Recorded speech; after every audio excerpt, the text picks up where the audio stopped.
Pernah merasakan kurungan jeruji besi tak membuat jera wanita bernama Ninyoman Sri Budining, 43 tahun, yang nekat kembali mengedarkan narkoba di Denpasar Barat, Bali. Alhasil wanita asli Bali ini dibekuk lagi oleh Polresta Denpasar. Kompol Mirsa Gunawan menjelaskan dari hasil pemeriksaan, Sri mendapat barang bukti tersebut adalah milik seseorang yang biasa dipanggil Andra.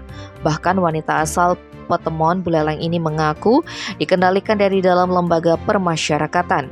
Sri bertugas mengedarkan sabu dengan upah Rp50.000 sekali tempel dan Rp30.000 untuk satu butir ekstasi. Sri yang disinggung mengenai alasan tak kapok ditangkap berulang kali atas kasus narkoba mengaku lantaran ini kerjaan satu-satunya. Atas perbuatannya itu Sri terancam penjara paling singkat 5 tahun dan paling lama 20 tahun.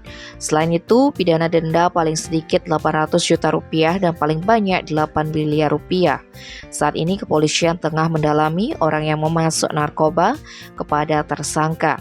Sementara diketahui bahwa barang bukti tersebut masuk ke Bali melalui jalur darat dari Jawa. Tim Bali Express melaporkan.